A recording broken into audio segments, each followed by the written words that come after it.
Hey, everybody, how you guys doing? Hopefully we got that credit sequence handled. Turning our phone to mute, and this is Busta Recap. How you guys doing? I'm Solar Gray, the Cinematic Sorcerer, and today with me, as always, we have... Hey everybody, it's License to Hench. How you doing? Yeah, that's right. And you know what? It's really funny because most of the shows over the past couple of weeks have been my co-hosts going, but today, it's still hot. It is still super hot, but everybody is a little bit more awake, primarily for one reason. We are grateful that it is not as hot as it was Friday. It has been cooling off. Yeah, Friday was pretty miserable. Yeah, Friday was beyond miserable. Thursday I got stuff done. Friday I literally just hid in the house with the AC blasting for several hours and just said, nah, not going outside. Yeah, exactly. It's like, I know it was just the 4th of July, but damn, I'm not supposed to be on fire. Oh, God. Yeah, so... It has cooled down just a little bit. We are in our mid-90s today, so I can put on my ritualistic and ceremonial turtleneck. So for those of you guys out there watching that are trying to make things a thing, it ain't a thing. You ain't calling it.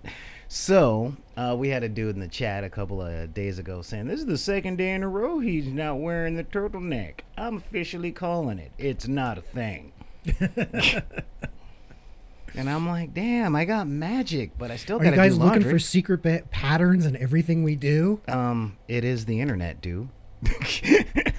It is the internet. That is true. I remember one of our games. I would send out game notes, and I had a redacted statement where only certain people would get the certain parts of the statement. The rest was redacted with dots and dashes. Mm-hmm.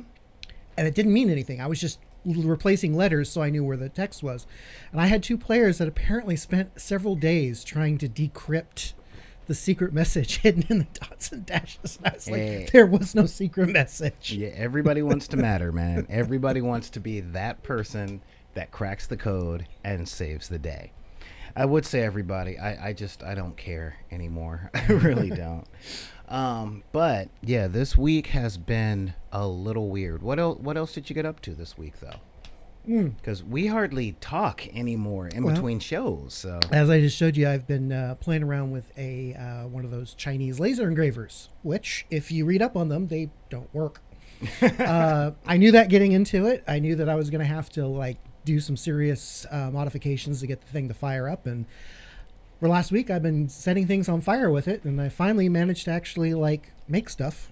Well, yeah, it is the 4th of July, so that's... Yeah, well, 4th of July, I did. Thank you so much for showing the one that doesn't that wasn't on accident. Yeah, that's I'm not. I got other stuff too. We might get hit for Halloween 3. One more day for Halloween.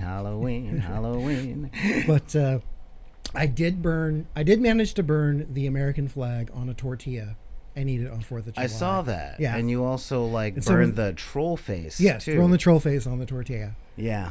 So. And it tasted what you would expect a troll face to taste like. Burnt tortilla? Bitter and yeah. Okay, yeah. Well, that's fair.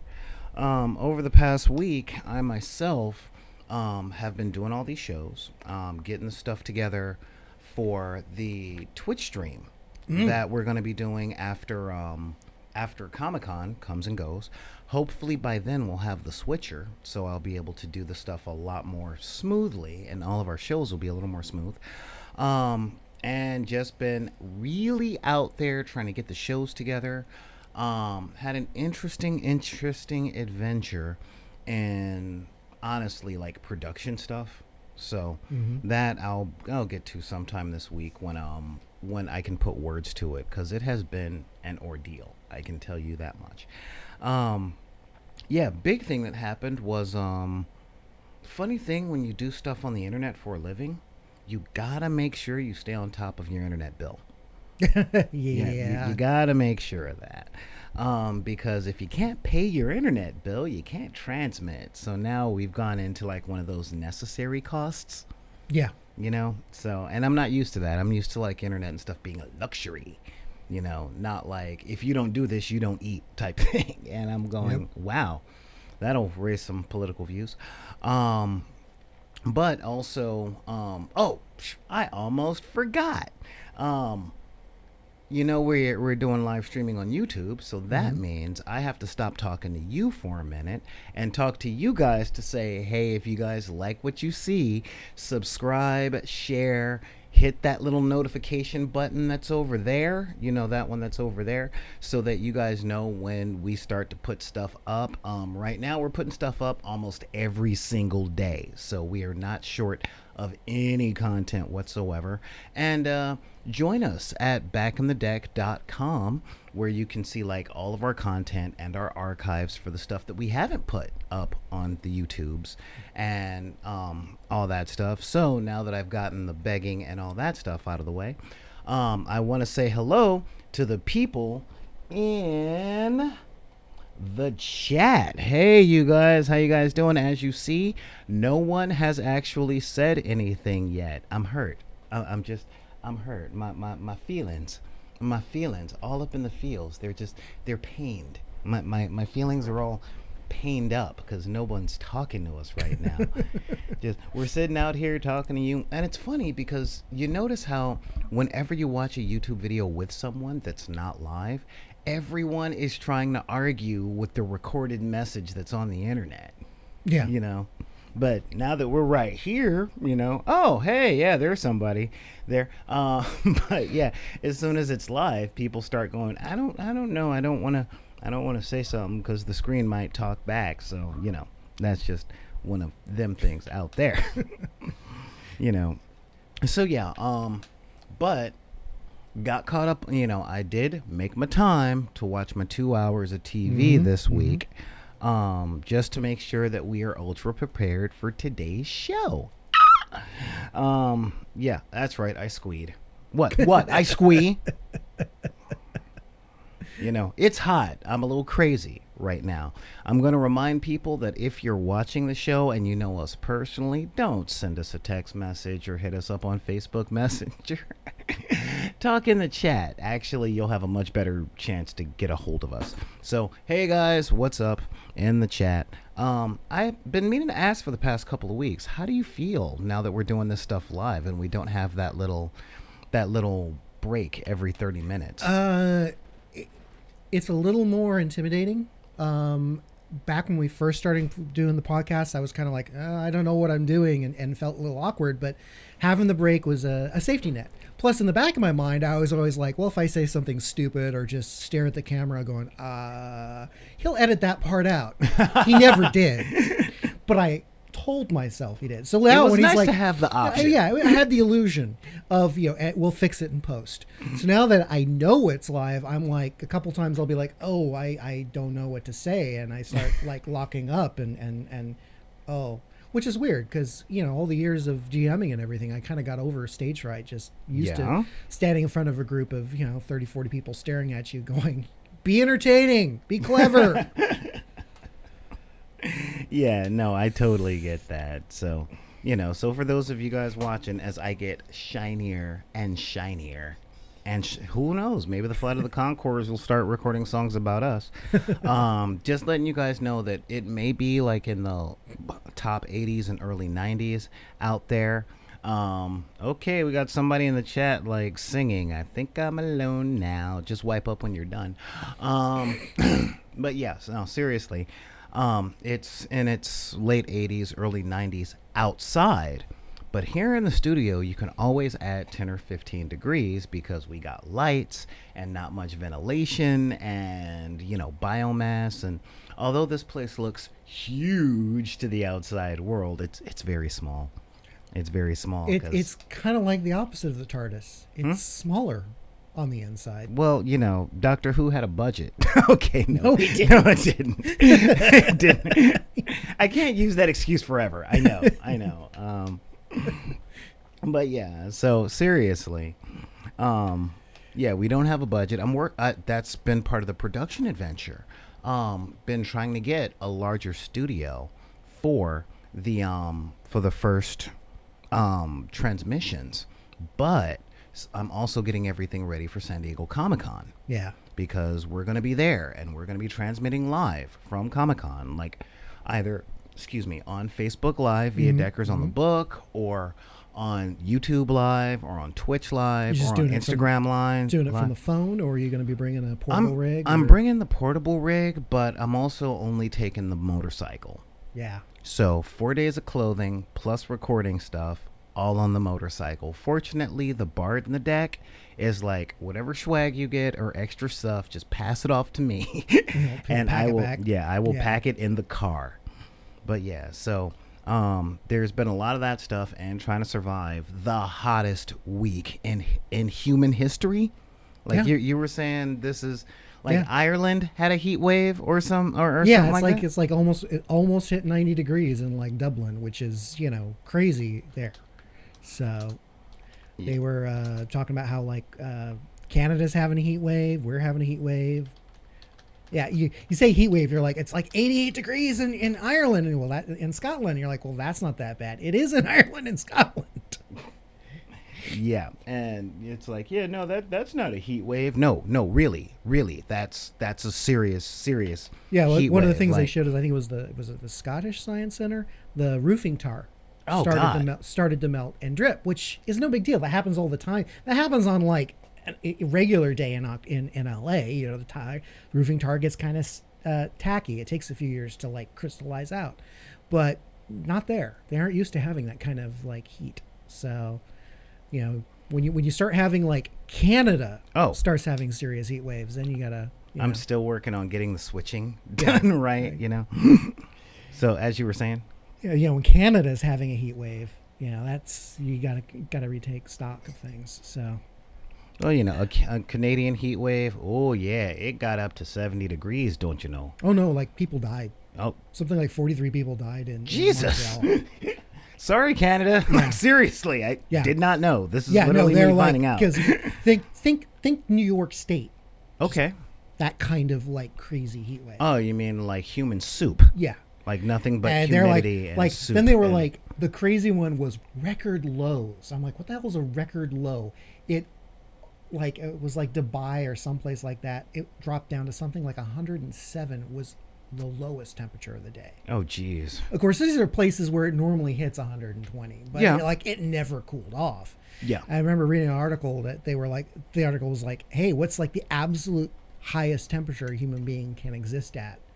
And it's pretty high. If someone in the chat can Google it and look it up and post it, that'd be awesome. It's something like 123 or something like Okay, that. At yeah, which that's- point the human body cannot dissipate enough heat to maintain life function. Yeah. And there are places on the earth as of right now where they are dangerously approaching hitting those temperatures, like not like, oh, if you stand out in the sun, yes, you will hit lethal temperature, but you don't do that in Dubai. You're Yeah. like underground, but there are other places where they're going to start hitting those temperatures, like indoors.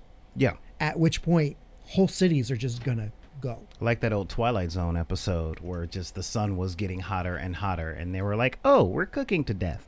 Isn't that Yeah. fun? Now, the place that I really kind of envy right now for not having those record highs is Australia. Yeah, it's like It's winter there. this winter, yeah. Yeah, so they're like, oh, yeah, look at you. Yeah, have fun. Yeah. Oh, what was that about Hawaii? Of course, it's also Australian outback where it's like, oh, 120? Yeah, we call that Tuesday, mate. What's your problem? Yeah. We don't go outside in that weather. We're kind of, you know. See, that's the problem. Is you're like, Californians, it's like 90 degrees and you lose your minds. Why? Because we don't build for it.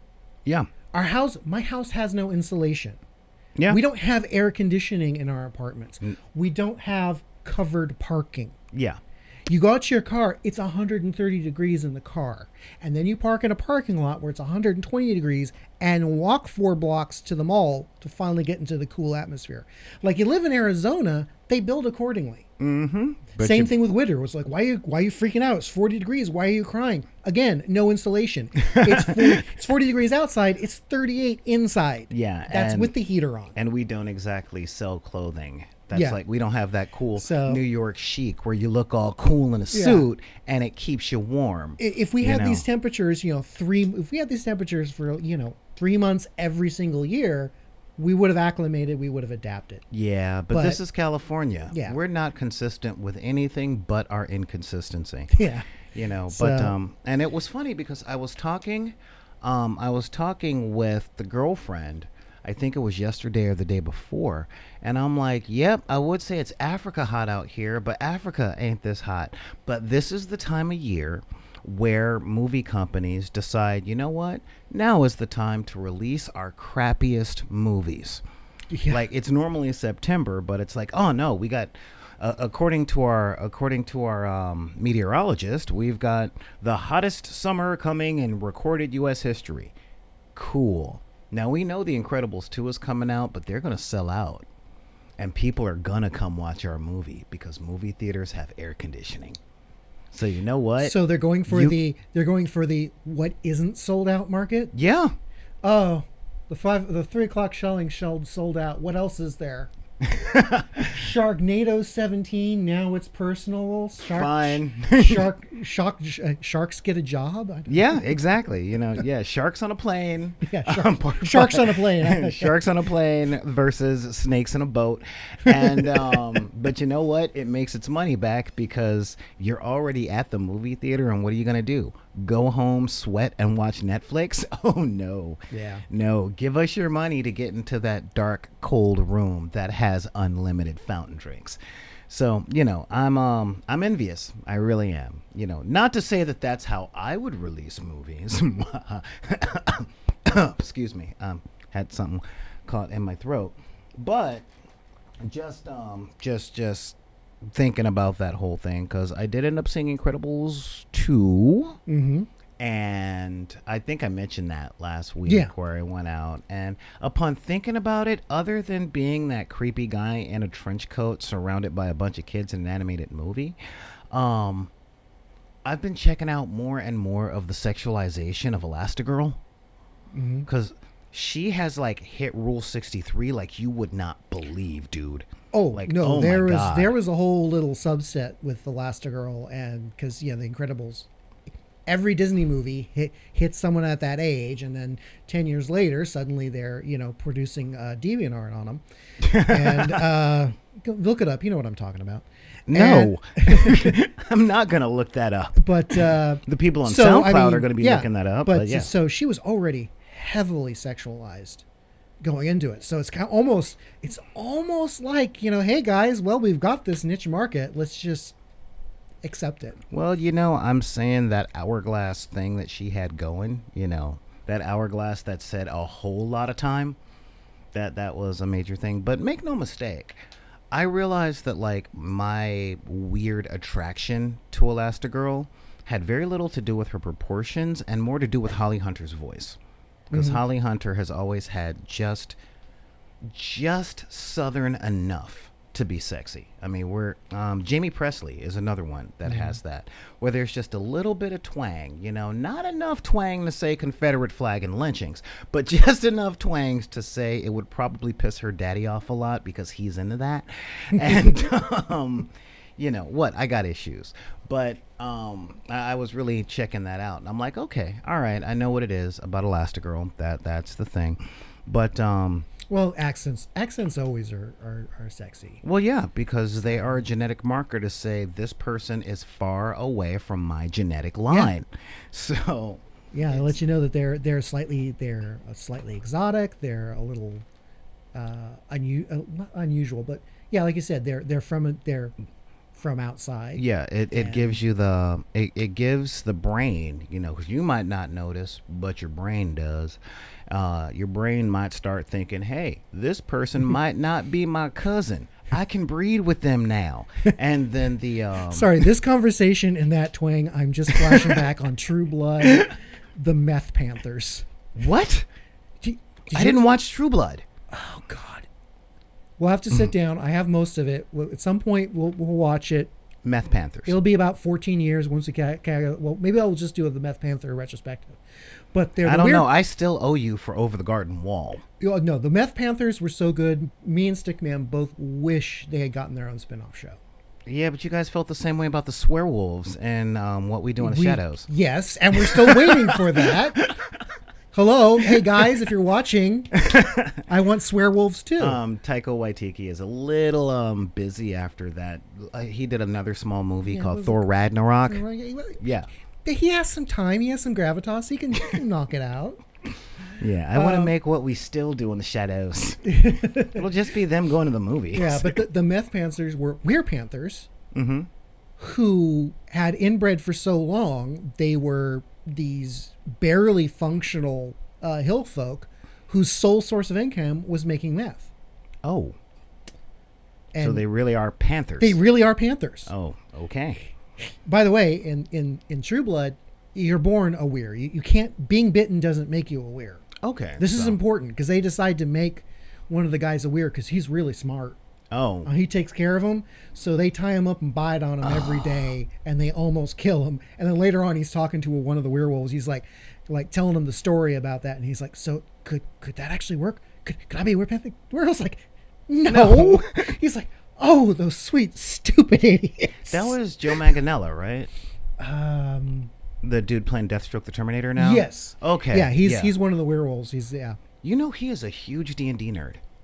Yeah. Huge D&D nerd. Yeah, because I saw him on on the stream of Mini AIs, and yeah, I didn't realize that till I saw him on the stream, and then he's playing the big Minotaur, and I'm just like, oh, okay, all right. That now his movie roles make so much more sense to me, and now that I know he's that much of a nerd, the fact that I had to find out that he was that much of a nerd says a lot about his acting ability.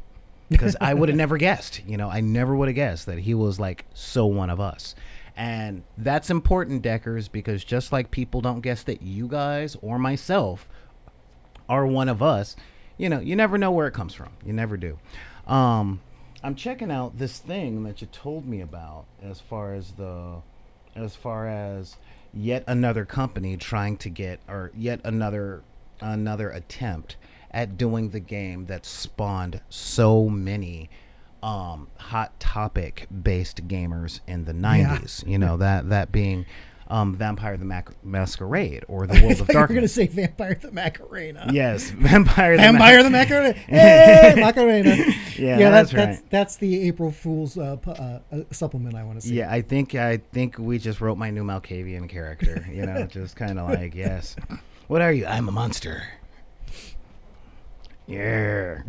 For those of you watching or listening on SoundCloud, I just started doing the Macarena, but at least as much as a middle-aged man sitting in a chair with no rhythm can actually do. But yeah, see, the thing was, I saw the Dog and Dice headline on my Facebooks when I was doing the social media checking that I have to do every day. And the truth is, I just didn't care. I'm just like, Dog and Dice, what is not right now. I got a headache. I haven't had my coffee. So when you walked in talking about this, I was just kind of going, what? Hot new White Wolf marketed Vampire the Masquerade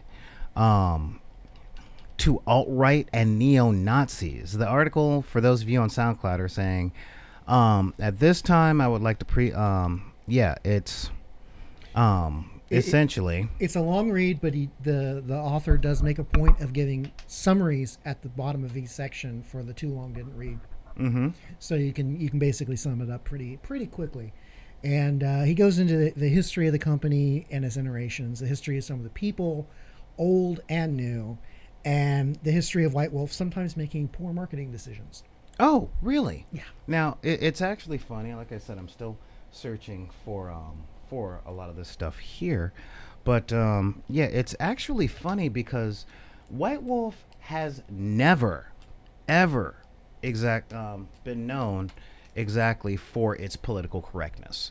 Way back in first edition, it really came down to, 1, you're a monster, and 2, you are a cultural stereotype. But at least it's set in the modern age, so it was easier to put your own spin on it without having to be fluent in Tangwar. Not that I was, but And it really, now this is kind of an important thing. The Bard and I will probably talk about it a little more on Thursday if he's here on Thursday. I got to check the schedule, but the whole idea of this being a thing now is, I think, a really bad idea, because people of color, and I don't just mean black folks, I mean people of anything not white, Yeah. really liked the White Wolf system because it was modern, it happened in their cities, so there was always a place for their story, unlike a lot of the fantasy stuff. It's kind of What you're saying that being a Eastern European 4,000-year-old white rich guy didn't resonate? oh yeah, no, I'm not just talking vampires though, like Or werewolf. Yeah, but- or well, mad science, or exactly. But one of the things that a lot of our middle-aged white, or our middle-class white people, viewers, don't quite get is, dude, but having a time machine would be great. Like, why? And people of color, specifically black and brown, all the shades of brown, not just Latino, but we're talking Middle Eastern, Indian, thing like that. We're kind of going, yeah, it would be great to go to the future, because the past wasn't really that great for us. yeah. And since most of role-playing fantasy stuff is based on the past that wasn't really that great for us, and the players don't know how to think outside of that filter. You know what Yeah. I mean? So if I do create, say, a ranger that looks like me, the player kind of expects it to be like slave-based, or noble savage, or African savage based, and I'm like, no, my character is from Devonshire. And it's like, but there were no black people in Devonshire that weren't servants in 1641 or 1119. And that might be true, but are we going fantasy game, Yeah. or are we going historical reenactment? And that really wasn't a thing with White Wolf, because it was all based in the 1990s in the modern cities. Yeah, I remember. God, it was like almost 15 years ago. Stickman was working on a story, trying to. I think it was trying to illustrate the primary flaw with the mage system. Oh, you the mean mage the giant Yeah, clown will eat you? incredible world-altering powers, and here is why you can never use them. Yeah. And the one thing he was going off on was like, look at the Civil War, look at slavery. Why did any of that happen? Yeah. Because White Wolf was coming out, oh, look, you have the power to wave your hand and erase armies. Mm-hmm. Oh, look, Georgia is now a desert with a wave of a hand. So why is any of this stuff even going on? Yeah. It takes one mage, end it all. And then it was like, but oh no, you can't do that for all of these very kind of weird, nonsensical reasons. And back at that time, because literally a clown will show up and eat your head. Yeah. And I'm like, and he was basically going off on like the kind of the stupidity. And in modern era, like nowadays, I look at that situation, I'm going, well, that's just bad storytelling. If you're a good storyteller, come up with a good reason why it doesn't work. Yeah, I don't know. Or, don't have the oh yes, a secret cabal of wizards who do nothing to help anyone ever. Yeah. Yeah, that was a major thing. But now the company is doing this stuff with vampires, essentially. Well, it's not the company. It's the new company. Because, see, the problem is the intellectual property has been bouncing around from group to group to group. Because this isn't Onyx. This isn't White Wolf. This isn't Onyx Path. This isn't even the White Wolf. This is the new White Wolf. It's a new group starting all over, hiring some old people from the White Wolf crowd, hiring out some old enemies of the White Wolf crowd, and trying to start up this new thing, and not doing a very good job of making anyone really engaged. How so? Yeah. I'm trying to get you to say it. Just say it. Say it. What? Put it out there. Oh, okay. Well, according to the article, they are actively courting the alt-right neo-Nazi crowd by specifically The phrase is dog whistling, i.e., using both tactics and vocabulary that it will appeal to the crowd. And they released a playtest, which, of course, it's a playtest. It's an alpha. It's going to be flawed. But the first thing they did is they took out the humanity system. So that thing that says, you know what, I go crazy to vampire and wind up killing 100 people, bad things happen to you. In the old system. New system, nothing happens to you. Yeah. So basically, if you're familiar with the vernacular, it's a lot more like a Sabbat game. Okay. And, and they're playing up on the, So yeah. if you're interested, read the article, make your own informed decision. But the vibe I got of it is boycott.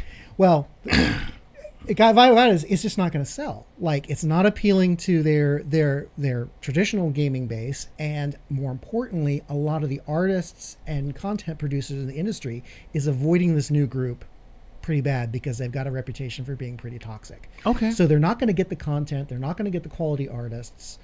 I mean, it also is one of the subtle things, which is the guy made kind of as a marketing thing, was like mentioning the cover art. Highly sexualized. They tried to avoid the highly sexualizing the color art because White Wolf took some pretty bad PR hits when they first came out. Yeah, they because, did. Surprise, surprise, there was a vampire murder cult that liked to play White Wolf vampire game, and of course that we still had the legacy of D&Ds from Satan. Oh yeah, and this was a year before Columbine, so there was a huge huge backlash, a huge pushback of Satan is getting into your kids, and we were still writing that. I don't know if you got. I'm old school. I remember seeing the movie about the movie where the kid goes crazy and lives in the steam tunnels under the college. Yeah. I think you're talking about one of Tom Hanks's first films called Mazes and Monsters. Yeah, Mazes and Monsters, and there was this discussion about your kid's listening to the satanic music and Satanic Panic was a thing. It's still a thing in some places. That's kind of what we are here for. But yeah, that's kind of bizarre that Satanic Panic's still around. Well, honestly, it's that's a really big cultural thing that we'll talk about off camera. Because it's a huge thing, and it's kind of tough, me not being Christian and everything, but growing up in Southern Baptist culture, at least the Black Southern Baptist ghettoized, like the urban thing. But yeah, so honestly, I want to call for a freaking boycott on this because, one, modern fantasy, even modern dark fantasy, has always been the safe haven for people of color, LGBT, and a lot of the disabled. That really has been a thing, because according to the history that we're taught in Western civilization, to be one of those three things essentially meant death. And that's how a lot of gamers always played it. So we needed the White Wolf in order to roleplay. The White Wolf and the Shadowruns and the Cyberpunks. Yeah. The present and the future, because the past really sucked. And now we've got a company saying you can't even have the present because that goes to Red Hats that has, what everyone loves, manga, except for the N. So, yeah. I mean, don't get me wrong. If they want their own thing, cool, write your own thing. But don't take our thing and make it your thing and then put us out of our thing. By the way, that is a rough definition of cultural appropriation. Take our thing from us, make it your thing, kick us out of our thing. And, that's not cool. So yeah, I'm seriously like, if I have any power in me that influences people, I want to call for a boycott of this racist alt-right thing and say, write your own. Write your own. Well, the thing give us is, back our world of darkness. It's not even official production yet. Good. And at the route they're pissing people off. Fire those people. I doubt it's ever going to make production. I hope it doesn't. Because their first little foray in it. Keep in mind how many, like, White Wolf, it's been rebooted multiple times. Oh my God, it's been nothing but problems. And, it's kind of shot. Yeah, it's like, well, where are you? New, old WAD, new WAD, new WAD, new old WAD. And now we've got. Now we got somebody in the chat going, hey, you like White Wolf? You want some White Wolf in your White Wolf? How about a White Wolf of White Wolf? Of the White Wolf. Yes. And the White Wolf. Oh, yeah. Yeah. So, yeah. Let's work on important intellectual properties like White Wolf swear wolves. You're still on that. Yes. Not swearwolf. Mother freaking swearwolves. Swearwolves like a mug. You know. But yeah, I don't think they're going to have. If this is their initial foray into it, I don't think they're even going to make it. Yeah, I think they're hope going to not. throw something out there. It's gonna flop, or it's never even going to see the light of day. Once again, they'll let their, I don't even know how, the business end of the intellectual property lapse, and it'll go to yet another group that will think of a new edgy way to reimagine of, you know what, why don't you just stick with the old thing and just update it? Yeah, well, honestly, I would say, yeah, stick with the old stuff. Make it a little more PC, just a little, just a little more. Make the cultures a lot less stereotypes of certain cultures and really flesh out their histories. Yeah. And then leave it alone. Just leave it alone. Yeah. Because, one, it's going to be hard to do any sort of vampire RPG because of three things. One, Twilight. Yeah. Two, like that's a huge one. It's kind of hard to say vampires are monsters when there's a new generation of kids out there that are going, vampires aren't monsters, they're just different and they need to be loved and they'll like me for the way that I smell with their perfect face. Yeah. That there's actually a group in White Wolf that do that. They're called changelings. Yeah. I want to be a strike or glitter vampire. Oh, okay, you're a changeling. It's Yeah.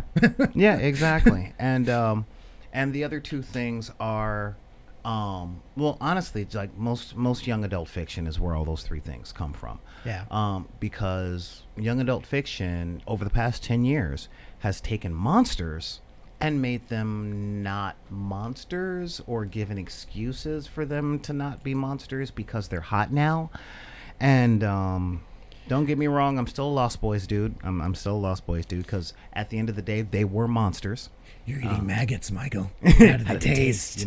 I actually got into an argument on the 4th of July with a friend of mine who's a special effects artist, and because he is all near dark. And near dark, like hillbilly vampires that go around in a station wagon, that's his jam.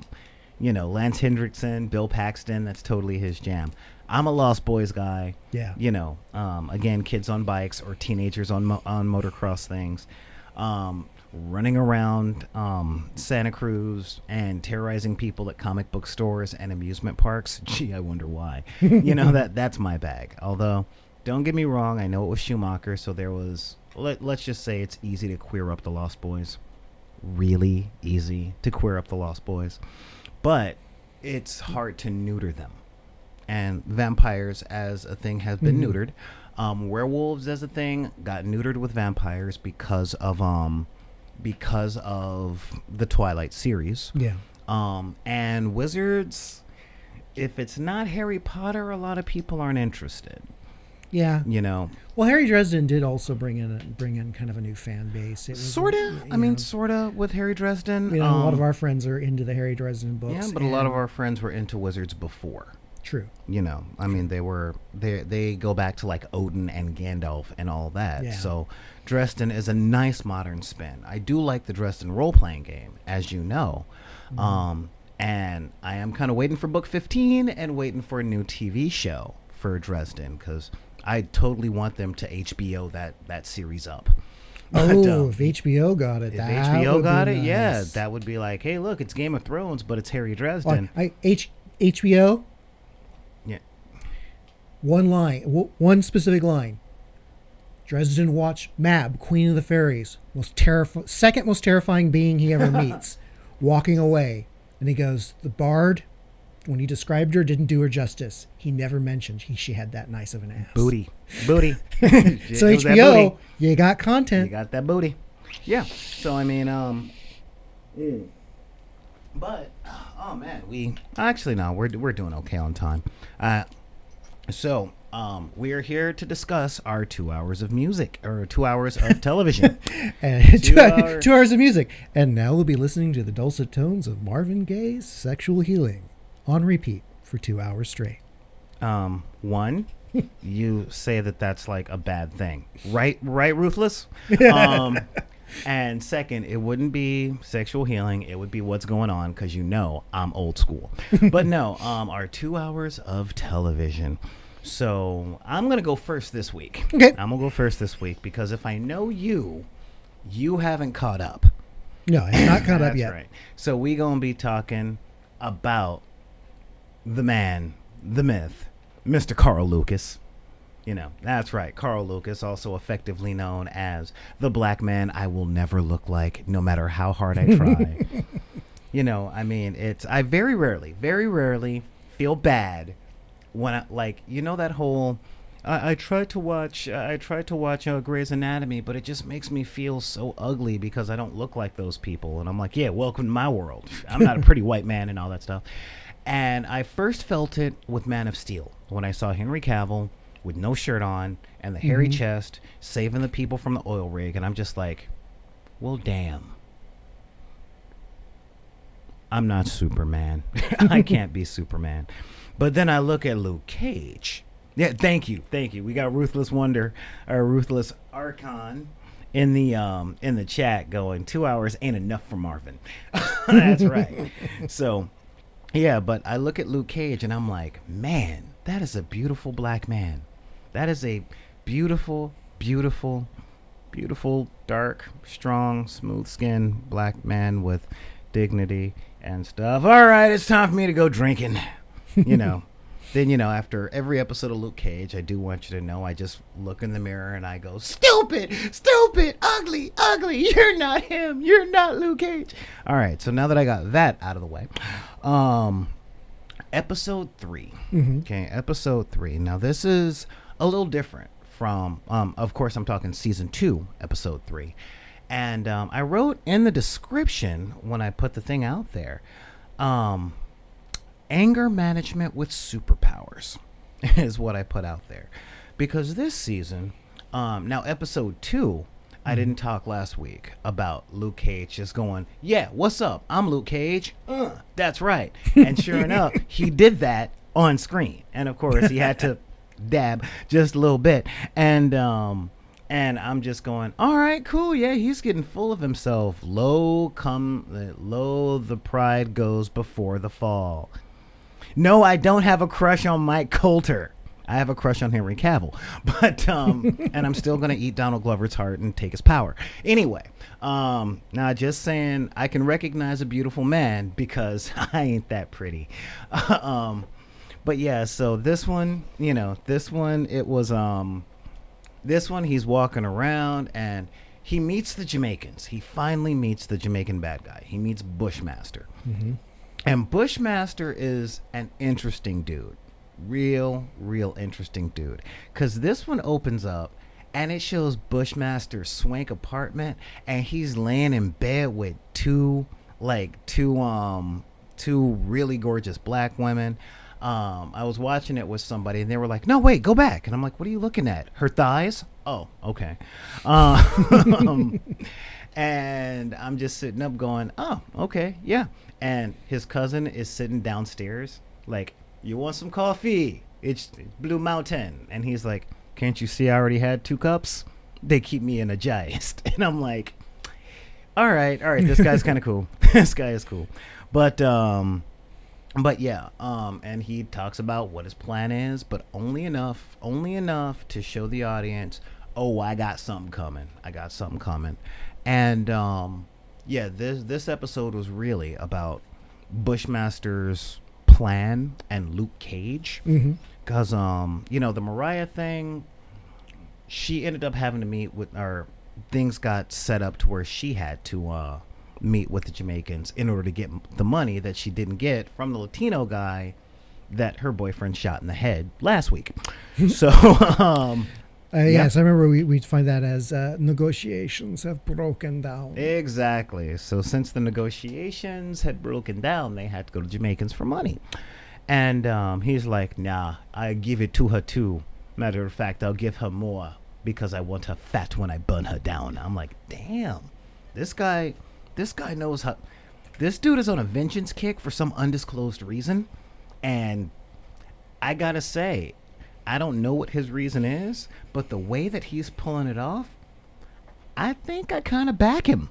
I kind of back Bushmaster because he's being smart. And Luke Cage is not being smart, but he's getting the fame from the Luke Cage app. And it's kind of going through his head because of the whole Defenders thing, and he's the dude in Harlem.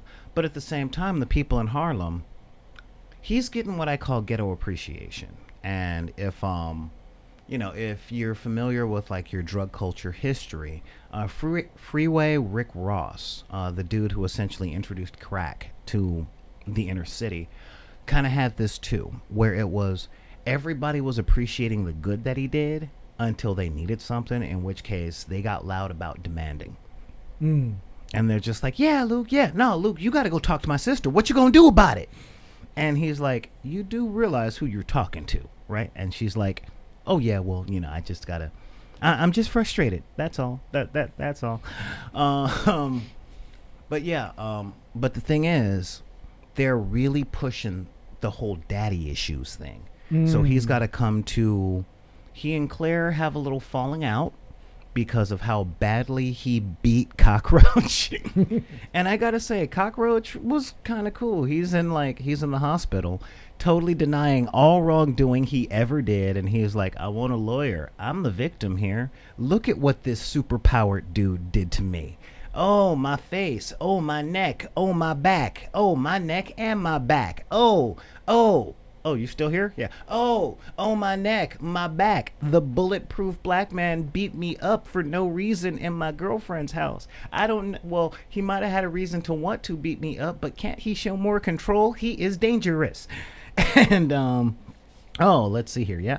And so that became a thing. Yeah. Yeah. I was just saying, again, that's where I no longer identify with the superhero. I'd be more. What? Whoa, what happened? Oh, just a thing. Okay. That was fun. Yeah, no, the people on SoundCloud won't know. Yeah, the people on SoundCloud won't know. Anyway, continue. Sorry, it was just the thing of like, again, and it's like, so you come in and go, why are you doing this?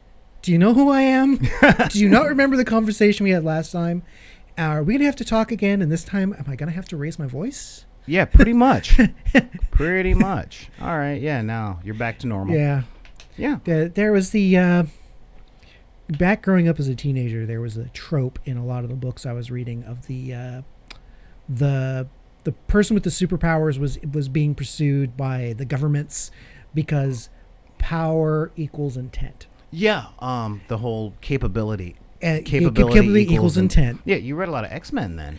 Actually, I picked up I first really crystallized with me in the Firestarter. Stephen King's Firestarter. Wait, Firestarter or Firestorm? Firestarter. The Stephen King novel. Yeah, Stephen King novel. And then later on, there was another book, a couple of different stories where it was the other one is, I'm the villain, and your power comes from the devil, so I'll eat your heart and take your power. And even then, I got Donald Glover. Yeah, and I eventually got very, very tired with that trope because it's like, oh, look, you're making me by pursuing me, you are making me be the thing you fear. Yeah. And my other answer was, you want the power? Take it. All of it. Here you go. The power. At once. Enjoy being inside a sun. Yeah. It was funny because that reminds me of the Silver Surfer. And if you watch the 90s cartoon show, he talked about two things: getting back to his planet and getting back to his girlfriend. So what I am going to say is he traveled the universe and quit from Galactus and did all that stuff in search of that ass. And if you actually watch the show and replace Shalaba and Zenla, if you replace those two words with that ass, it makes the same amount of sense. I must return to that ass. But yeah, so he's, this is the Pride Cometh Before the Fall. Mm-hmm. They did some stuff with his daddy issues. He got some daddy issues. Even more so than because his dad was like actively preaching against him. Oh yeah, and in this episode, his girlfriend goes to meet with his dad behind his back. Oh, that probably went over well. Oh yeah. Oh, that went over great. Well, it turns out that his dad ain't a bad dude. His dad ain't a bad guy. I forgot the name of the actor. We lost him this year. And this was his last role. So well done on not being Raul Julia. Y'all old heads know exactly what I'm Yeah. talking about. But yeah, it was kind of painful on that end. But then she has the talk from episode 2 again, and I'm kind of split on this because being the angry magician that I am, as in, look, it's one ball, look, it's two balls, now it's one ball again, okay, being the angry magician that I really am, it's one of those. If there are any significant others out there listening, I'm just gonna say this: listen to my words. It's not that what she said was wrong, and it's not that her delivery was wholly wrong, but the timing of what she said was not very good. And it's one of those, okay, I know you want to be heard, but as soon as yelling starts, there's no more listening. Yeah. So when she started yelling and he started yelling, and oh, that's right, Reg E. Cathay.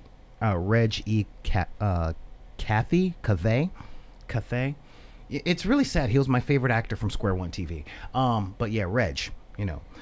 Reg from Luke Cage played his dad. And but yeah, the way that she was arguing with him, it was, you are going to listen to what I have to say, although you don't want to hear what I have to say, which is fair. She was being unreasonable in her approach, but she wasn't incorrect.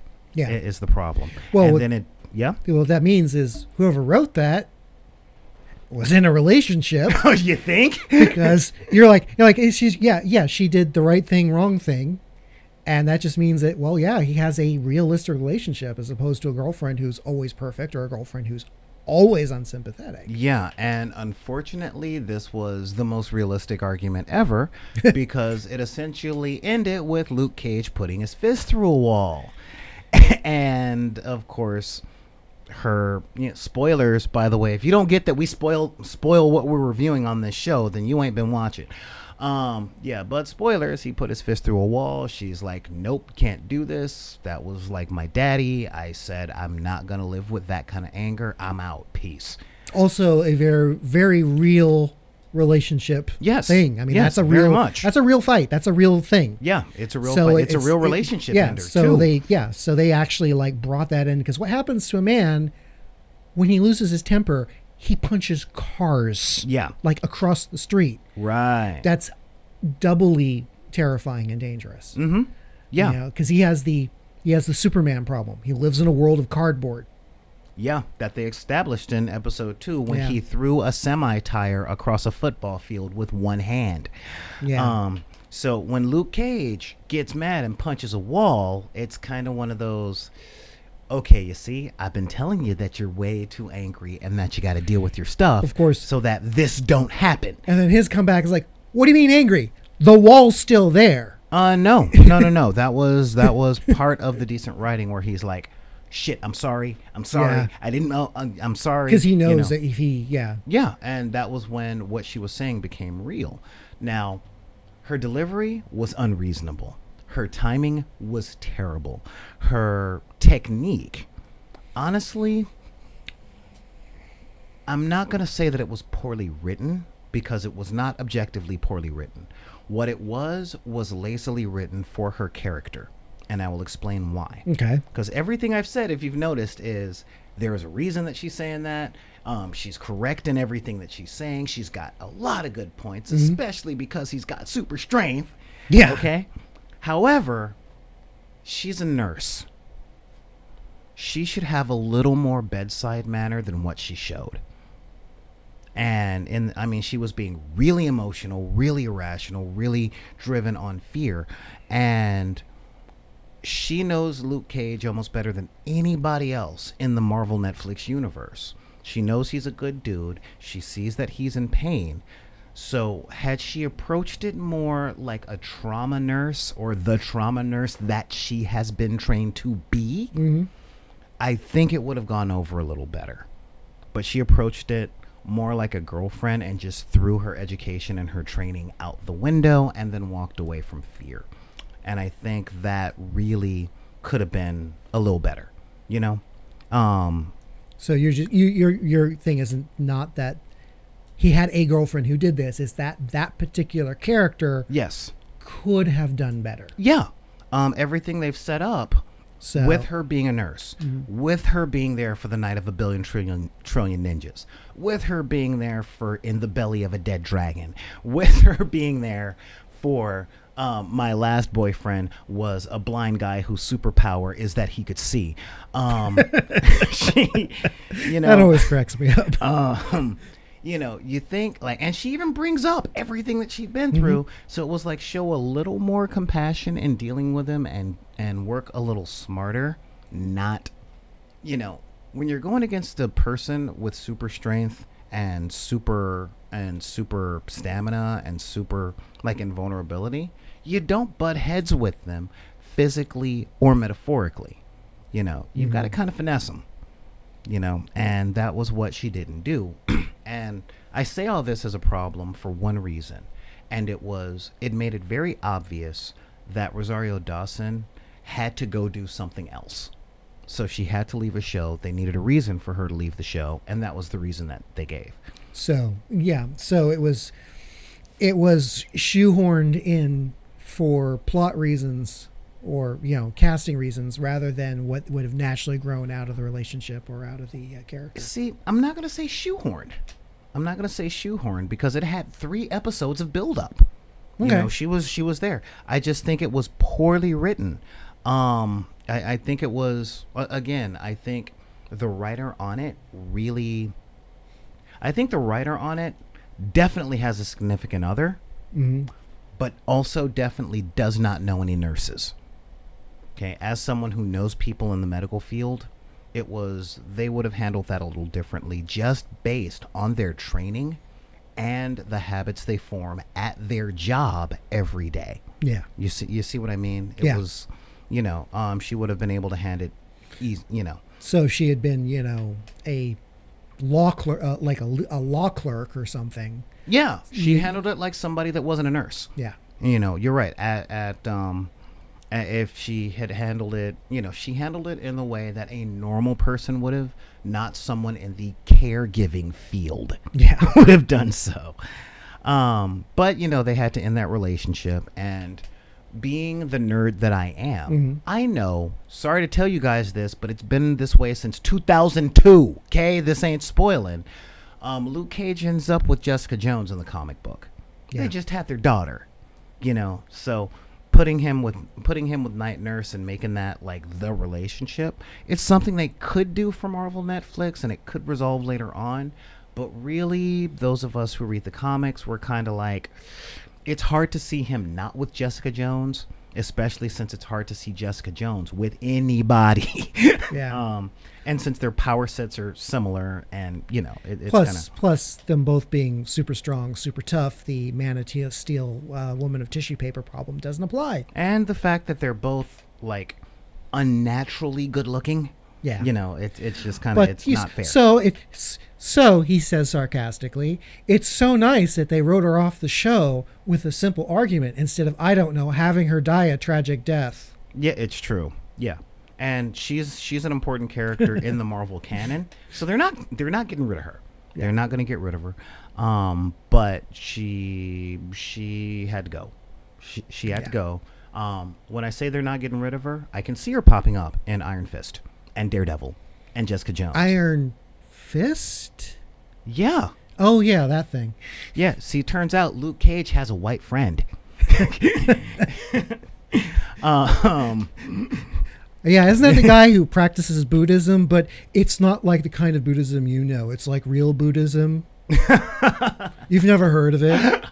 I also practice martial arts, but not the kind of martial arts you know. It's the real martial arts. You know, he was almost hipster Danny Rand, but they're fixing him. They are fixing him. Sorry, I got about 2.5 episodes in, and I just wandered off. It wasn't even like I don't enjoy this show. I just Didn't it dropped care. off my radar and just forgot You that just it didn't existed. care. Yeah, I didn't care. I was talking this week with an animator friend of mine, and I was explaining to her because she hasn't watched it, and I'm like, honestly, this, like, Iron Fist, and again, I don't really want to go on and on about this, but Iron Fist shows why they're called board meetings.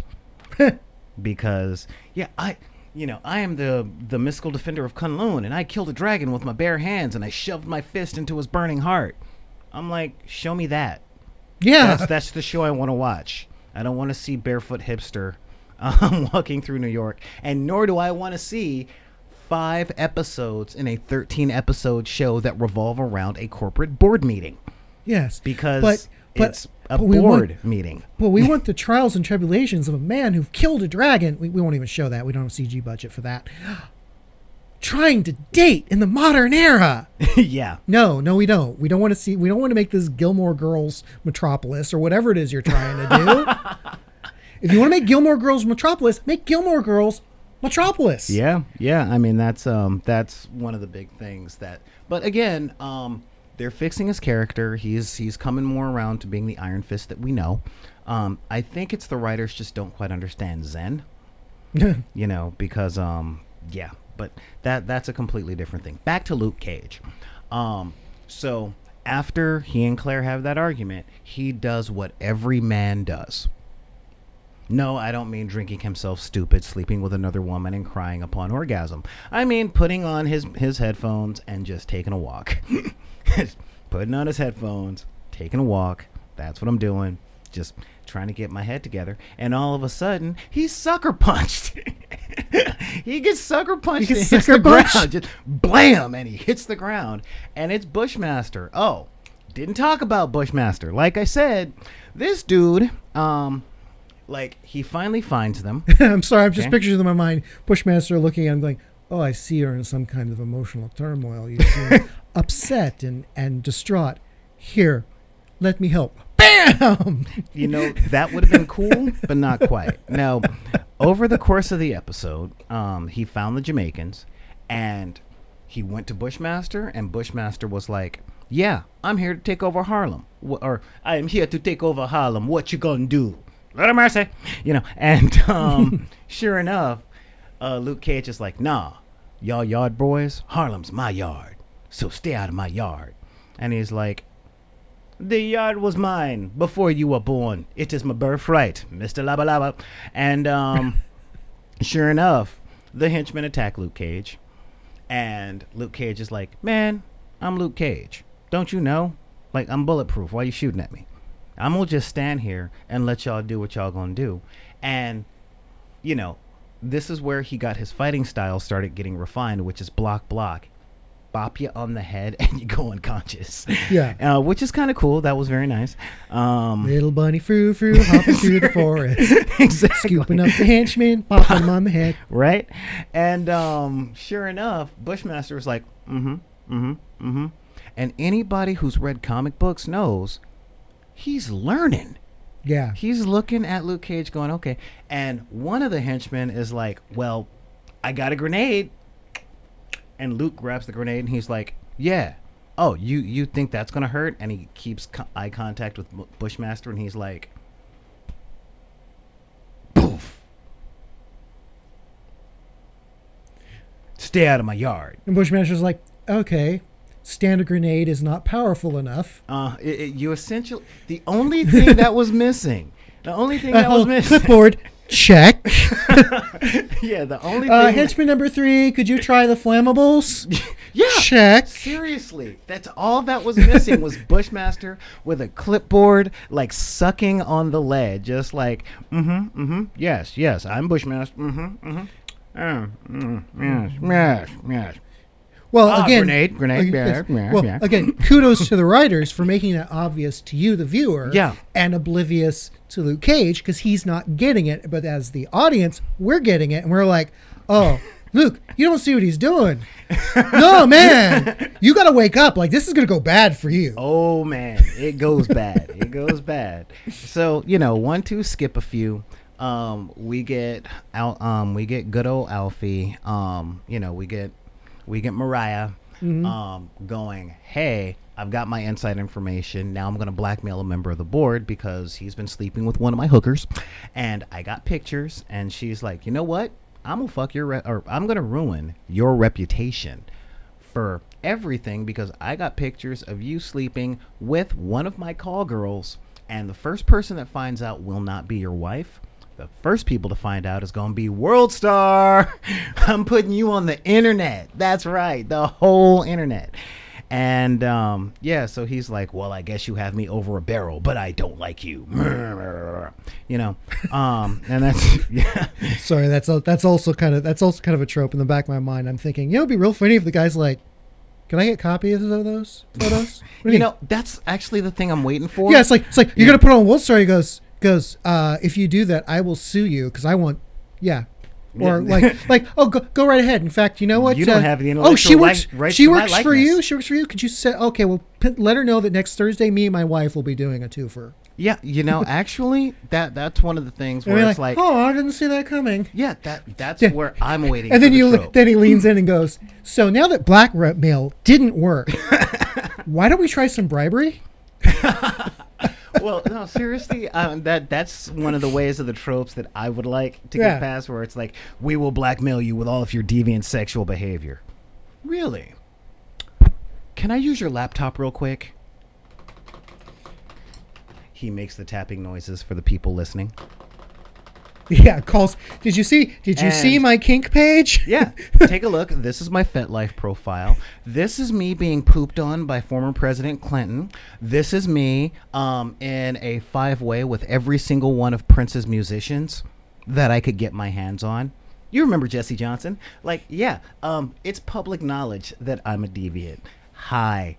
I'm the dude that sold Marion Barry as crack, you know, and I was on Jerry Springer. Don't you remember? You know, I'm waiting for that. Yeah. I'm waiting for the guy that is so publicly corrupt that it's like, I will blackmail you. Oh, you're new. Yeah. See, here's the thing. I was auditioning your call girl to see if she would join my sex cult. That's with me and half of Congress.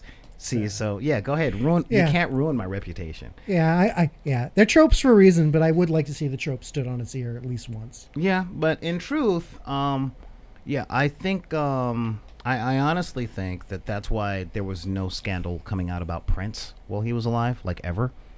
Because, you know, it was like, well, no, we think Michael Jackson is having sex with children and stuff like that, you know, but you're looking at me all confused. But no, I'm looking at you all confused because I'm like, this is Prince. Yeah. This is the man who almost single-handedly wrote the sex soundtrack for the 90s. And the 80s. And the 80s. Yeah, exactly my point. And he was an incredibly nice guy.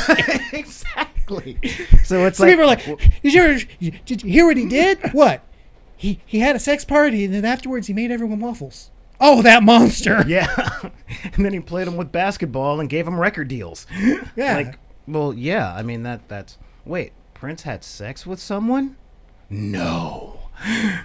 No. I'm sorry. You say it like it's scandalous to me, and I'm like, really? That person must have had a really wonderful time. Yeah, you know, Arsenio Hall back in the 90s actually said it best. You don't want anybody when Prince is through with them because you won't measure up. So, yeah. The most recent, just as a segue, the Prince quote that stuck in my head was Matt Damon was hanging out with, he was somewhere and he was talking to Prince. Mm-hmm. And he was saying like, and he was talking about Matt Damon had moved somewhere, and Lee Prince goes, "Where do you live, Prince?"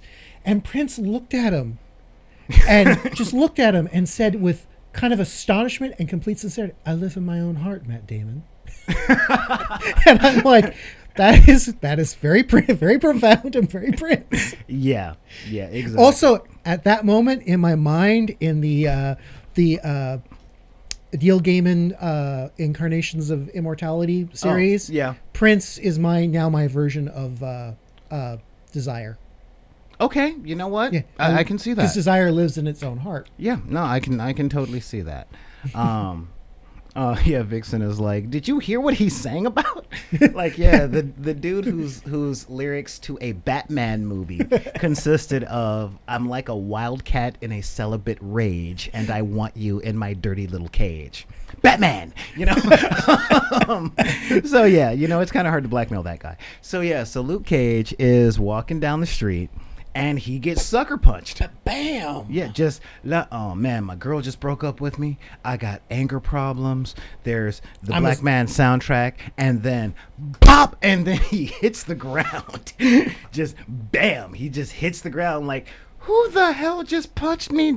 And then it occurs to him, who the hell can punch? And standing over him is Bushmaster in a rose pink suit saying, hey, you said to stay out of your yard, but it's not your yard, boy. It's my yard, Mr. Lava Lava. And that's essentially Thank you for that, by the way. Now I'm going to, when I do catch up with the show, every time he ends a paragraph, that's what I'm going to see.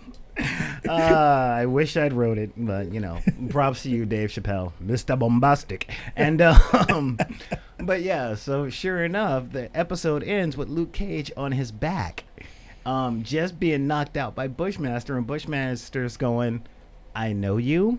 This is my neighborhood, and you ain't nothing, little boy. And I'm just like, well, this just got interesting, because you know, last season it was all about the Judas bullet, you know. Oh, the bulletproof man can be shot now. Ooh. And this season they got that like right out. Like, guess what? The Judas bullets don't work no more. So now it is a dude that can literally punch Luke Cage in the face, and Luke Cage will hit the ground going, ow, ow. This is not you. I mean, just think about that. Like the people that have this superpower package, with the invulnerability and the strength, literally is you know, in awe of somebody that can hit him and it hurts. I remember during the Death of Superman story arc way back in 92, that was a big panel when Superman takes one to the chin from Doomsday, and one of Doomsday's bone spurs cuts him. And Superman's like, you cut me. Like that don't you that I can happen. Be cut by something other than magic, you know. So all in all, this episode, I would give this episode just a 3 of a kind, because it had its upsides, but the Claire stuff kind of brought it down. And watching Luke Cage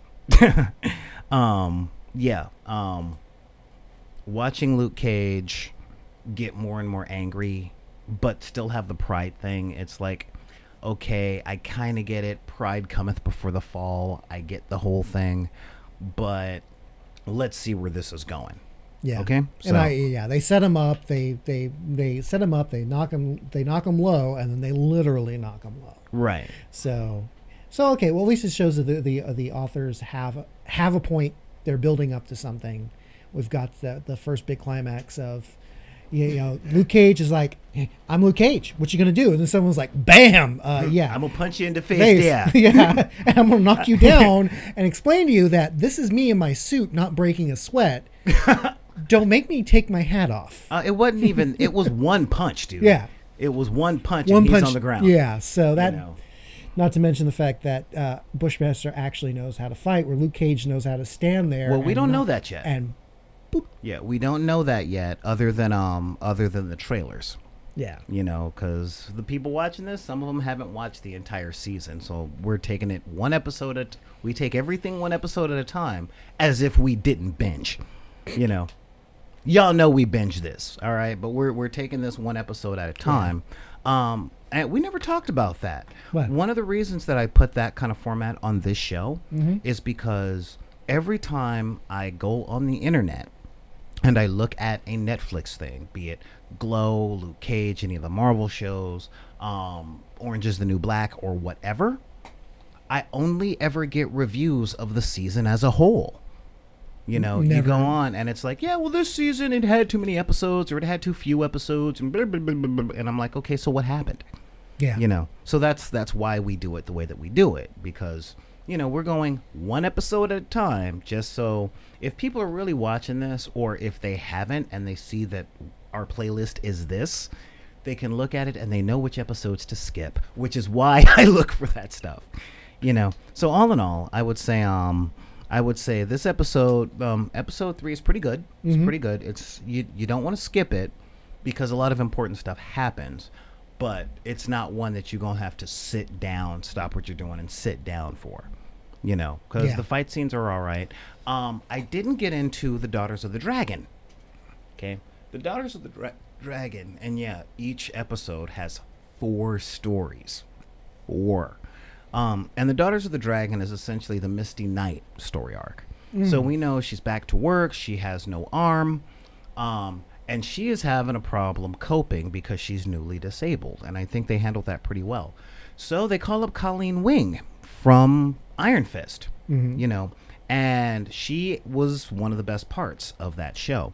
And they have this bonding moment in a boxing ring, but Misty is off center because she has the psychological thing of, I just lost an arm, and so Colleen's like, dude, you lost your juju, and Misty is going, grr, I can handle it, I can do this, but I can't do my detective things. So they do what any good writer would make them do, which is they go to a bar. They go to a bar. And Colleen, very pretty, by the way, like really, really pretty actress. And she plays the warm ninja very well, because she has a very warm personality and a very nice smile. And when she's being compassionate, you can see it on screen. And I really like that. I'm reminded of Chris Hemsworth in Thor 1. And a dude comes up because there's the hot Asian chick and the hot black chick sitting at the bar in the middle of the day. So he's like, hey girl, hey girl, hey girl. And Colleen is like, water's too shallow for 3. So kind of back off. And the guy's like, I wasn't talking to you anyway. I'm into the sisters. And Misty's like, oh, just leave. Just take your weak ass game somewhere. And it essentially comes down to, this dude is the little brother of a criminal that Misty put away. So his plan was to hit it and then beat the crap out of it. And since he wasn't going to hit it, move on to the second part of the plan. And so Colleen essentially gets Misty into a bar fight.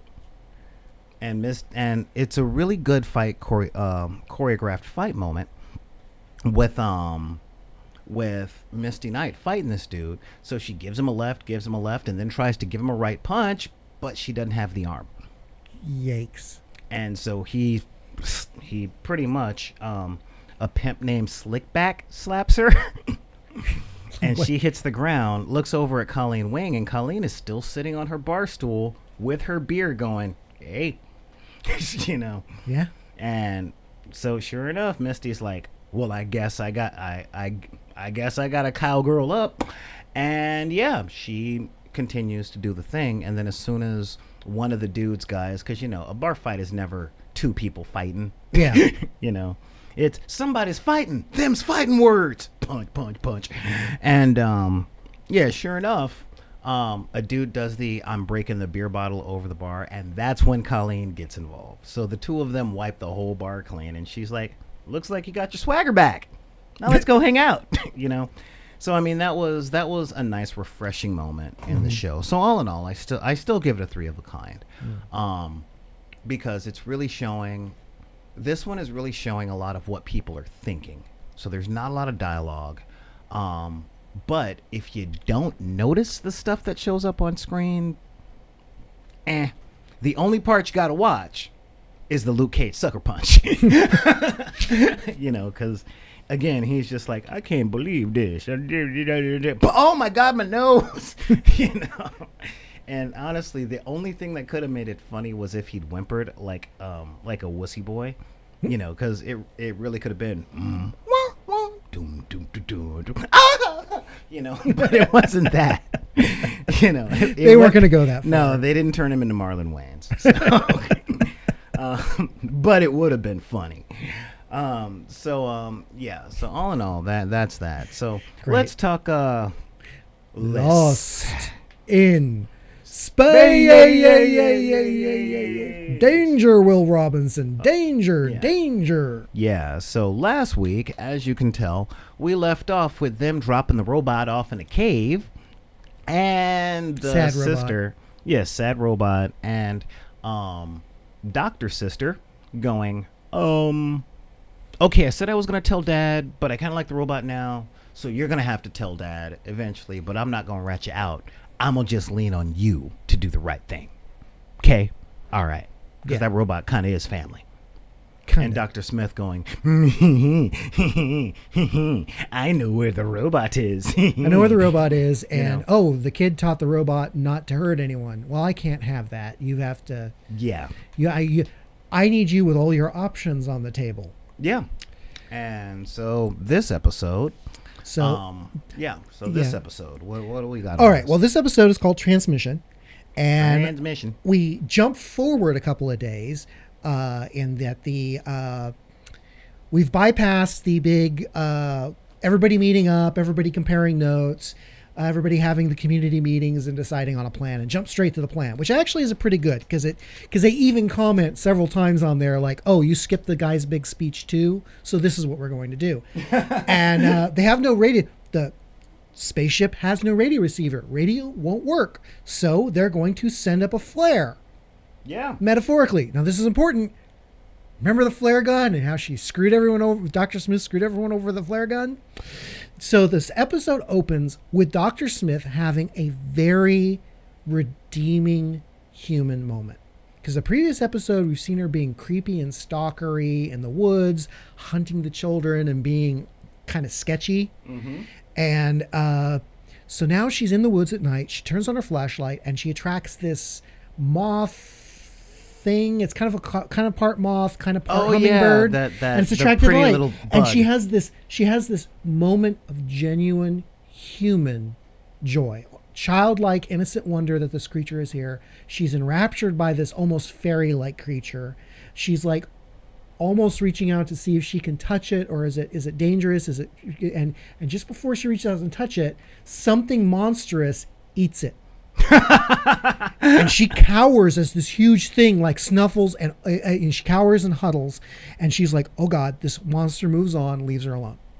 This is the same monster we've only heard in the woods before that the robot scared off. Okay. So there's something deadly in the woods, and how we know it likes moths, and moths like light. Oh. So we go to the episode. So then we find out that they're building a giant light tower to send up a literal flare so the spaceship can see them and realize their survivors still on the planet. Yeah. And they even make the comment of, we're calculating it so it coincides with when the spaceship is orbiting overhead. It'll be nice to hear them change their radio transmission from, we're still looking for you, to, oh, we found you. Yeah. So they set this up, and the dad is explaining to her, recapping to her, and thus to us, since this all happened off camera, what the plan is. And she's like, and then they'll see us. She's just like, oh, they'll be drawn to the light. Oh, like moths to the flame. And you can literally see the actress is doing a very good job of the gears turning in her head as she realizes they're setting up a giant light. They'll call the moths. The moths will call the monsters. And she gets this, like, she like almost wants to say something, like there could be a problem. And she's like, oh, no, I can use this. And she chooses to remain quiet. And you're just like, okay. Now, see, that's the thing. I didn't notice that. Yeah. When I walked through, I didn't see, like, personally, I thought it was kind of stupid because, again, yeah, let's light a whole big thing where we don't understand the fauna of this planet. But what we do know is that things that eat other things are attracted to what they can see. No, it's cool. They have surrounded their thing with a fence of red light bulbs on sticks, which are MacGuffin fences. Yeah. Because they never show or explain how they work, but apparently it's not, the vibe I got is it was some kind of sonic/force field that would prevent large creatures from going through, or at least warn them if anything big breaches the barrier. Well, at least they didn't have a gun. Yes. Because that would have been bad. That would have been bad. So then, and even the dad is kind of like, yeah, this is a plan. It's supposed to work, I guess. And they're having nothing but problems. And the dad's like, we don't know. We blew up some of the light bulbs. We don't have a light bulbs. He's like, you can use like the parking lights out of the Jupiter 2. Specifically, he says you can use the nav lights. Yeah. And they're like, oh, I wish you told me that last night. I could have gotten some sleep. He's like, yeah, problem solved. No big deal. Yeah, but I saw on that part, that was a power struggle between Soldier Daddy Robinson and the politician. Oh yeah, well And the politician was like, I'm the one in charge. What do you mean you don't have the proper lights? Blah blah blah blah blah. And then that's like, just take my headlights. Problem solved. Yeah. Can we move on? Well, yeah, because we still need actually the Mylar. they actually do that. They do make a point of that. The head of the colony character is definitely throwing his weight around. He's dressing down people. He's giving out orders just to show that he is in charge. Yeah. And it does make him come off as a douche. And Don't say that. Douches have like actual purposes. You know, you can look up what they do. there's a webcomic on that. But sorry. So, Gabe and Tycho, look it up. It's funny. Sorry, completely derailed my train of thought. So he's throwing that around. So now Dr. Smith, once again, starts being creepy. Now, keep in mind, she's a villain, but she's being creepy in this almost weird stalker pedophile thing where she sees Will like doing stuff by himself and is like, oh yes, now's my moment. And then she's like happy friendly, no longer like, seriously woman, there's something wrong with you. And she goes over and she's like, hey Will, can I help? Oh, I don't know what I'm doing. You'll have to teach me. Oh, you're so smart. And helps him do stuff. And then later on, meanwhile, Mom's like, we finally get a cutaway to the past where Will was a premature baby who almost didn't make it. Oh, jeez. And Mom has a moment where she's like, I promise you, Will, if you fight now, I'll fight for you the rest of life. So now we've established the reason why she cheated to get him on the ship. Why she will do anything to protect Will. Because she has this code of honor thing, motherhood thing going on. I'm like, okay, well, we've established that she's willing to cross lines she would not cross for anyone else. So she's like trying to figure out their son is broken. Something's wrong. The math isn't working right. So she decides to go into space. But wait, if she can go into space, why don't they just do it? Yeah, that's kind of a funny thing. Like, why wouldn't this? Because the light was Mr. In Charge's plan, and that's what they were going with. Meanwhile, she gets a giant. She has the hydrogen generator. Again, apparently this ship has everything on it because they have a low Earth orbit balloon platform. She puts on her spaceship, goes up into low Earth orbit. It's very nice because when she goes up, she can see the light tower, which proves the light tower works because she can see it from space. Gets up in space, turns on her instruments, points it at the sun, and the computer immediately goes, danger, danger, Dr. Robinson, metaphorically. It's saying critical Hawking radiation detected. Now, if you're not a sci-fi geek, that means black hole. Yep. There's a black hole eating the sun.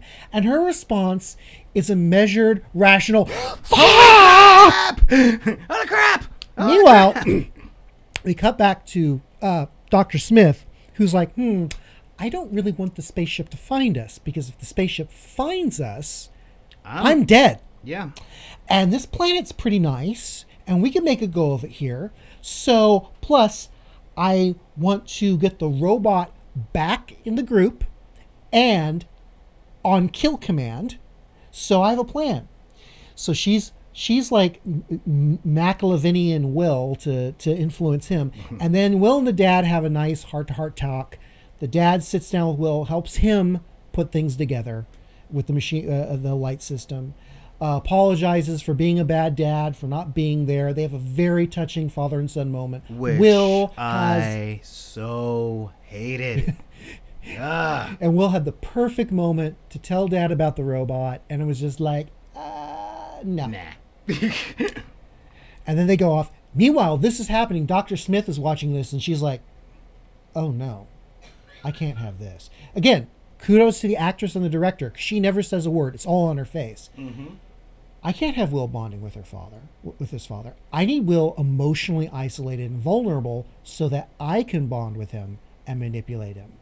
So she's like, nope, this is not good at all. Again, all nonverbal, very well done.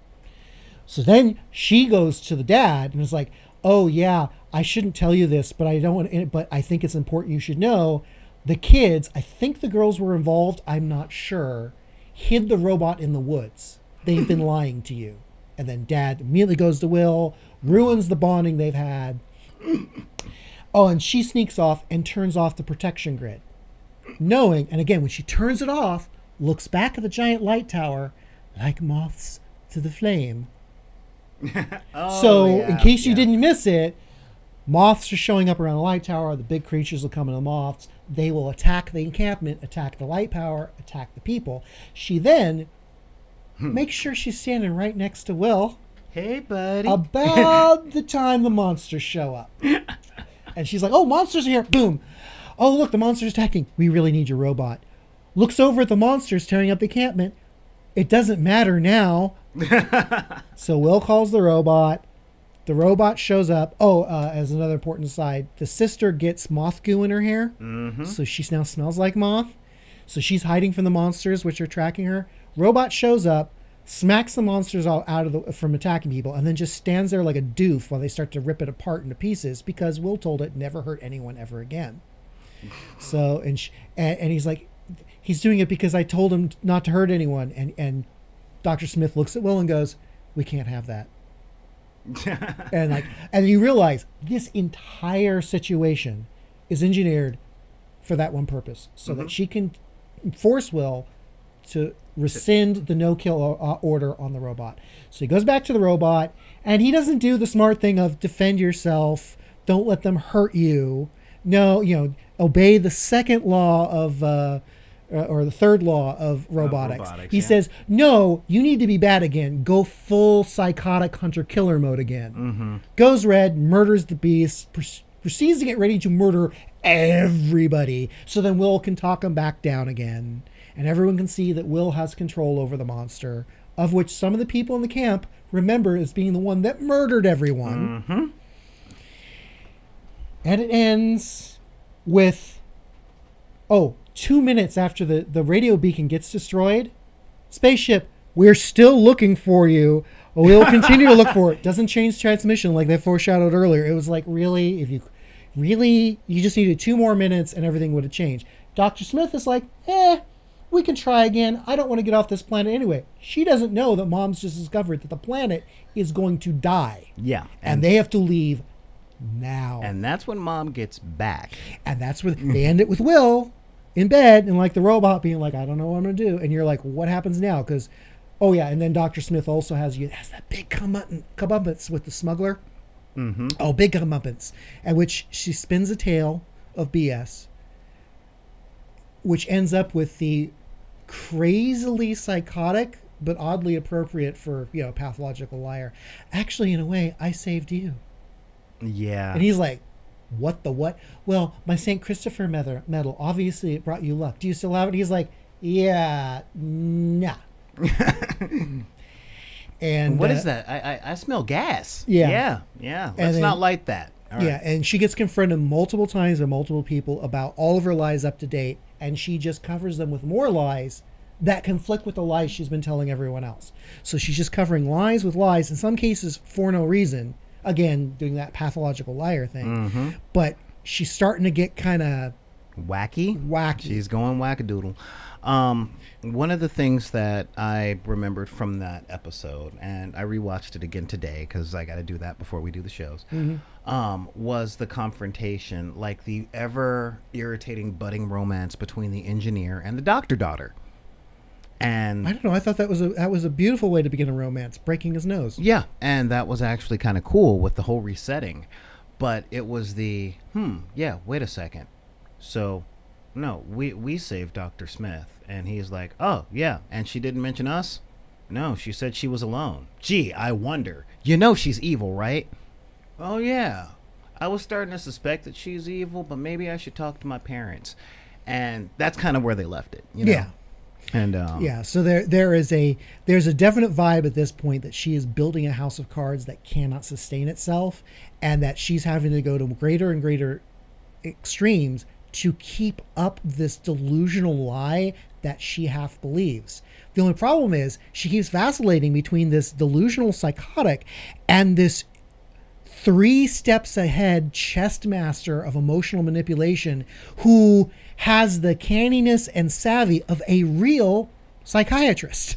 Yeah. Even though apparently she's just a street junkie. Yeah, well, So, sorry to tell you, just a street junkie. Actually, street smarts is a lot of psychology. yeah. So, street don't mean dumb. It just means didn't go to school. That's a big thing. What would you give this episode?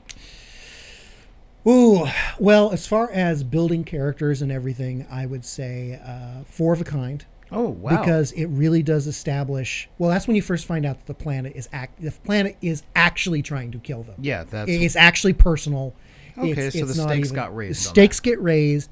I think they do establishes why the mom goes to such extremes for the kid, and they also show you just how intelligent and dangerous Dr. Smith is, and you begin to realize that her behavior is not reactionary; it's premeditated.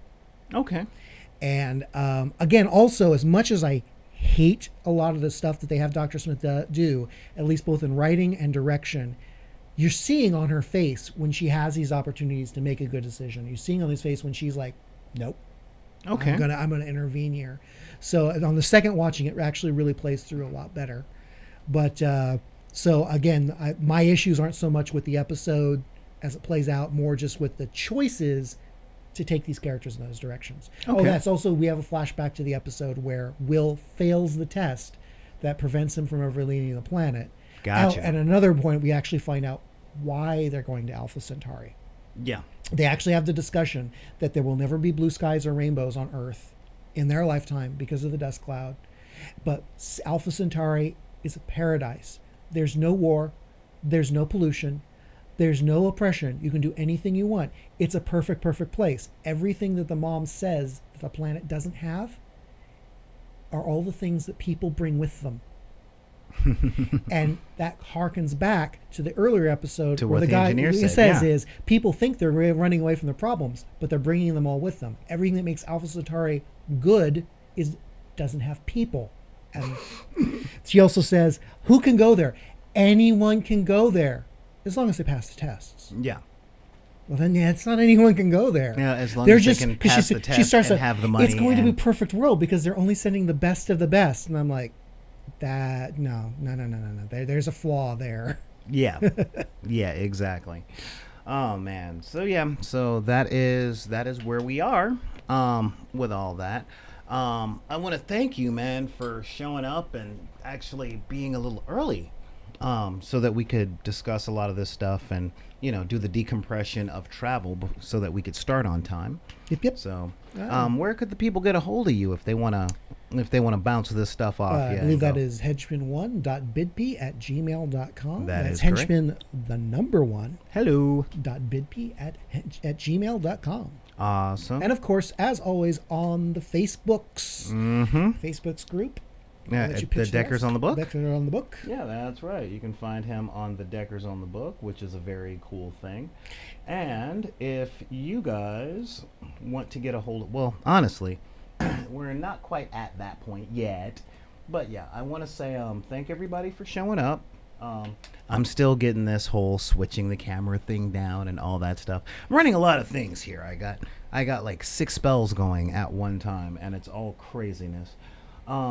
But I will say that if you want to get a hold of us and if you like what you have here today, share everything.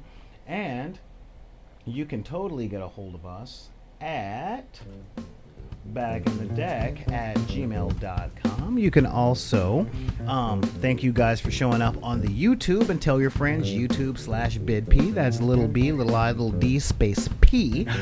Please follow us on Twitter because we actually do a lot of stuff on the Twitter. That's Twitter @BackInTheDeck. Join us on the group Deckers on the Book on Facebook. And for those of you guys that are much like us and spend a lot of time in traffic or having to do things like chores, look for us on SoundCloud at SoundCloud/BidP. That's little b, little I, little d.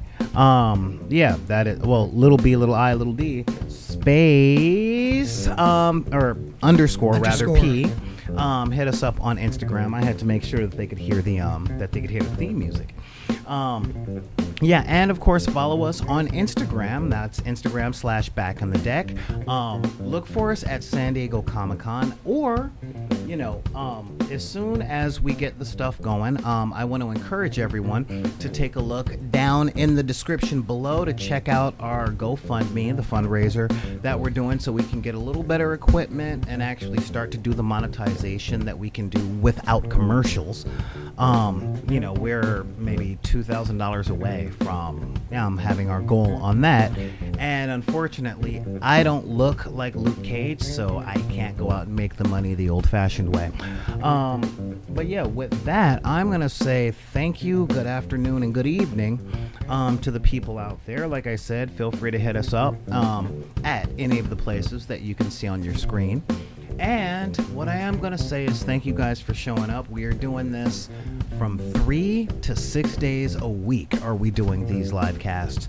And your guys' support and sharing is always appreciated. It is a really big help. Thanks to you guys out there in the chat. And I'm going to say, if people tell you that you can't like what you like because of the circumstances of your birth, be it person of color, LGBT, disabled, if people think you're not a real fan because you're a girl or something like that, or even if you're rural poor and people don't think that that is one of the things y'all do, you tell them to take that card and put it back in the deck. This is Solar Gray, the Cinematic Sorcerer, saying thank you, and this has been another edition of Buster Recap. We'll see you guys next week. Night, everybody.